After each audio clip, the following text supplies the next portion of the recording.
శ్రావణ మాసంలో శివునికి ఈ 6 పొరపాటును కూడా సమర్పించవద్దు, అశుభం జరుగుతుంది. శ్రావణ మాసంలో శివుని ఆరాధనకు అధిక ప్రాధాన్యత ఉంటుంది. ఈ మాసంలోని ప్రతి ఒక్క రోజుకు విశేషమైన ప్రాముఖ్యత ఉంటుంది. శివుడిని ప్రసన్నం చేసుకునేందుకు భక్తులు అనేక వస్తువులు సమర్పిస్తారు. రుద్రాభిషేకం, జలాభిషేకం, పంచామృతంతో అభిషేకం నిర్వహిస్తారు. అయితే శ్రావణ మాసంలో శివుడిని ఆరాధించేటప్పుడు కొన్ని సమర్పించకూడని వస్తువులు ఉన్నాయి. ఇవి శివుని పూజకు దూరంగా ఉంచాలి. అవి ఏమిటో తెలుసుకుందాం. మొదటిది తులసి.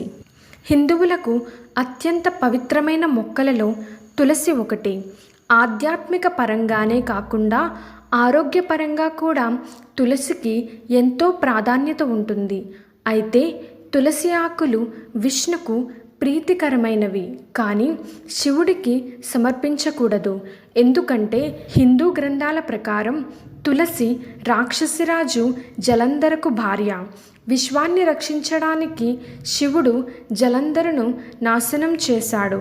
అందువల్ల శివుడికి తులసి ఆకులు సమర్పించకూడదు. అలాగే తులసిమాలతో శివమంత్రాన్ని జపించకూడదు. రెండవది పసుపు. పసుపు లేకుండా ఏ పూజా కార్యక్రమం, శుభకార్యం జరగదు. పసుపు ఎంతో పవిత్రమైనదిగా పరిగణిస్తారు. వైద్య లక్షణాలు, ఆరాధనలో ముఖ్యమైన పాత్ర పోషిస్తుంది. కానీ పసుపును శివుడికి సమర్పించరు. ఎందుకంటే శివుడు సన్యాసిగా ప్రాపంచిక సుఖాల నుండి తనను తాను వేరు చేసుకున్నాడు.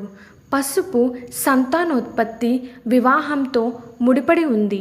అందుకే శివుడికి పసుపు సమర్పించరు. బదులుగా చందనం సమర్పించడం వల్ల శివుని అనుగ్రహం లభిస్తుంది. మూడవది కుంకుమ. సింధూరం కూడా శివునికి సమర్పించకూడదు. ఎందుకంటే పసుపు మాదిరిగానే కుంకుమ కూడా సంతానోత్పత్తి, వైవాహిక జీవితానికి సంబంధించినది. ఇది శ్రేయస్సుతో ముడిపడి ఉన్న దేవతల ఆరాధనకు ఎక్కువగా ఉపయోగిస్తారు. శివుడు నిర్లిప్తతకు చిహ్నం. అందుకే శివునికి సమర్పించరు. బదులుగా శివుడికి భస్మాన్ని సమర్పిస్తారు. చెడిపోయిన బిల్వపత్రాలు. విరిగిన, చెడిపోయిన బిల్వపత్రాలు పొరపాటున కూడా శివుడికి సమర్పించకూడదు. శుభ్రంగా ఉన్నవి, ఎటువంటి మరకలు లేని 3 ఆకుల బిల్వపత్రాన్ని మాత్రమే శివలింగానికి సమర్పించాలి. పాడైపోయిన బిల్వపత్రాలు సమర్పించడం అపరాధం చేసినట్టే. కంచు పాత్రలో నీరు. శివుడు అభిషేక ప్రియుడు. నీరు, గంగాజలం సమర్పించడం పవిత్రమైనదిగా భావిస్తారు.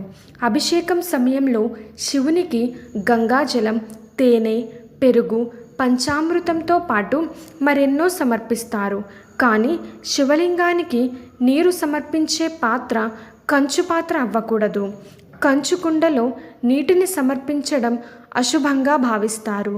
రాగి, వెండి లేదా మట్టి కుండలు అందుకు ఉపయోగించడం ఉత్తమం. శంఖం ఊదకూడదు. చాలామంది పూజ సమయంలో శంఖాన్ని ఊదడం ముఖ్యమైన ఆచారంగా భావిస్తారు. ఇది చుట్టుపక్కల వాతావరణాన్ని శుద్ధి చేస్తుందని నమ్ముతారు. శంఖాన్ని ఊదుతున్న వ్యక్తి అతని చుట్టూ ఉన్న సానుకూల ప్రభావాన్ని ప్రభావితం చేస్తుందంటారు. అయితే శివుడికి పూజ చేసేటప్పుడు మాత్రం శంఖాన్ని ఉపయోగించకూడదు. ఎందుకంటే చాలా కాలం క్రితం శివుడు శంఖచవుడు అనే రాక్షసుడిని ఓడించాడని చెబుతారు. శంఖం అదే రాక్షసుడి రూపమని నమ్ముతారు. అందుకే శంఖం ఊదడం, శంఖం ద్వారా నీటిని సమర్పించడం మంచిది కాదు.